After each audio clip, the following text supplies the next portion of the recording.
भूतों की हकीकत।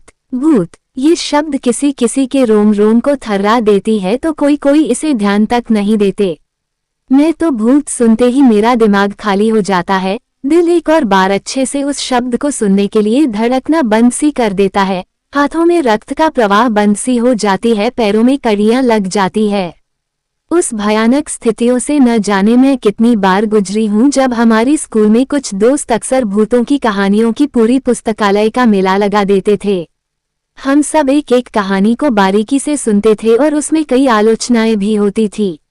मैं कहानियों को बड़ी चाव से सुनती और आलोचना में भी भाग लेती, पर मुझे क्या पता होता कि जैसी भूत की आकार के बारे में मैं सुनी हूँ वही मेरे सपनों में आकर मेरी आधी रात और दूसरे की पूरी दिन खा जाएगा। कोई कोई कहते हैं कि भूत से डर छुड़वाना है तो भूतों की फिल्में देखो, पर जनाब जब डर छुटी ही नहीं है तो भूतों की फिल्में देखकर मरमरा जाने का प्रस्ताव कैसे मंजूर होगी। वैसे भी भूतों की आबादी आजकल इंसानों से ज्यादा बढ़ती जा रही है। पर क्या आपने कभी सोचा है कि भूत होते कौन है? क्या आपने कभी उनके चारों ओर होने का महसूस किया है? हाँ, हमने भूतों को देखा हुआ है, बस पहचान नहीं पाते। निर्भया जैसे लड़कियों के साथ जबरदस्ती करने वाले वो 5 लोगों की याद की जाए तो मैं उन्हें भूतों का पद देने से जरा सा भी पीछे नहीं हटूंगी। उनको दूसरों की नहीं सही, उनको अपने परिवार वालों की भी फिक्र नहीं हुई कि वह ऐसा करने पर उनके परिवार को इस बहुरूपी समाज से न जाने कितने अपमान सहने होंगे। निर्भया, हाथरस की नाबालिका और उनके जैसे कई कन्याओं के साथ यह अन्याय होता है। कुछ वहीं पर जान गंवा देती हैं तो कुछ समाज से लड़ते लड़ते जीवन की सारी सुखों का बलिदान दे देते हैं। क्या इन लोगों को यह अपरिवर्तनीय अपराध करते समय एक बार भी अपनी पत्नी, अपनी बेटी, अपनी अम्मी या अपनी बहनों की याद नहीं आता?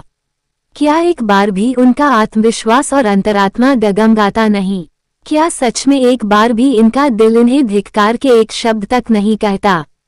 क्या एक बार भी इन्हें यह महसूस नहीं होता कि वो लड़कियां भी उनकी बेटी या बहन जैसी है, वह भी उसी धरती माँ की संतान है? शायद नहीं, क्योंकि उनमें एहसास करने की शक्ति होती तो ऐसा अपराध करने की सोचने से पहले ही उनकी प्राण निकल जाते।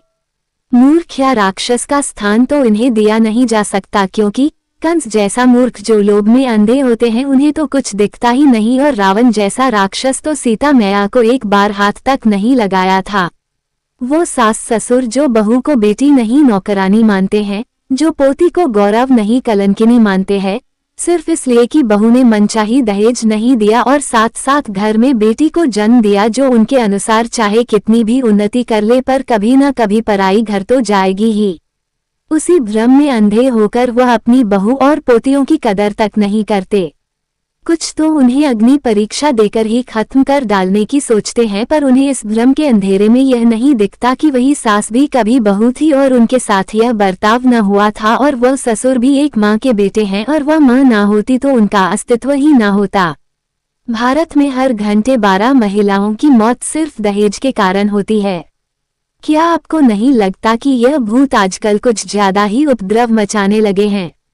हमारी देश की सबसे सम्माननीय पद है सिविल सर्विस, जिसमें विख्यात अभय पाठक रह चुके हैं और उन्होंने अपने फॉरेस्ट्री सर्विस को ऐसी तरीके से निभाया कि खाली उनके लिए ही नहीं, उनकी और 3 पुरुष तक के लिए धन का प्रबंध हो गया है, जबकि हमें ये पता नहीं कि हम और आप अगले मिनट में जिंदा भी रहेंगे या नहीं। अभय पाठक और उनके बेटे आकाश पाठक के तरह कितने उच्च पद पर रह चुके व्यक्ति करोड़ों जनता से पैसे लेकर उनकी नौकरी के साथ साथ उनके पैसे भी खाते हैं। इन्हीं को ही तो भूत कहते हैं, जिनको खाने की भूख नहीं होती बल्कि नौकरी और पैसों की भूख होती है।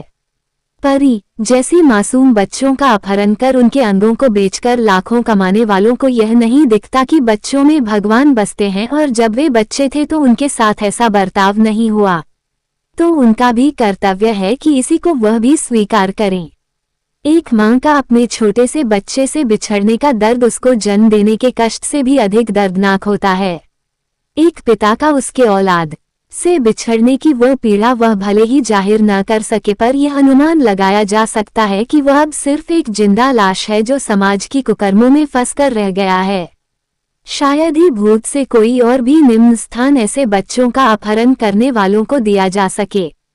फिर आते हैं सबसे चतुर भूत, जो न जाने कहां से हिंदू, मुस्लिम, जैन, बुद्धिज्म और क्रिश्चियन जैसे धर्मों का आविष्कार से लेकर उन्हें भी ब्राह्मण, क्षत्रिय, वैश्य और शूद्र जैसे जातियों का नामों का निर्माण करके फिर खुद ही उनमें उलझ गए और जब निकलने का रास्ता ना दिखा तो वही झगड़ते रहे और दूसरों को भी भटका दिए। हिंदू, मुस्लिम, जैन, बुद्धिज्म और क्रिश्चियन यह असल में धर्म नहीं, एक एक प्रकार की सोच है जो एक ही उद्देश्य रखते हैं, लोगों को सरलता से जीवन जीना सिखाना। कहाँ लिखा है कि राम रहीम के नहीं हो सकते और रहीम सिर्फ अल्लाह को ही पूजा कर सकते हैं। जाति प्रथा के अनुसार मैं एक ब्राह्मण घर में जन्म लेने के कारण मैं भी एक ब्राह्मण हूँ, ऐसा पूरी दुनिया कहती है पर मैं नहीं।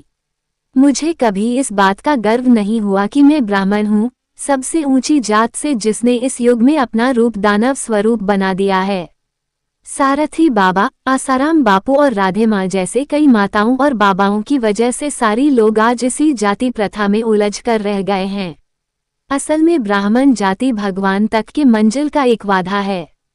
अगर आप भी एक बार गौर से सोचे तो क्या वह इंसान या वह जात जो अपने को भगवान का अवतार कहते हैं, खुद को उनका भक्त कहते हैं और भगवान का हर एक आदेश मानते हैं, कभी भी भगवान की नीतियों के खिलाफ जाकर समाज में ऐसी असमानता का निर्माण करेंगे? गौर से सोचें। कोई माने या ना माने, ये तो ऐसे भूत हैं जो लोगों को ही भूतिया बना देते हैं। यही सभी तो भूत होते हैं जो हमारे चारों ओर होते हैं, बस हम उन्हें पहचान नहीं पाते।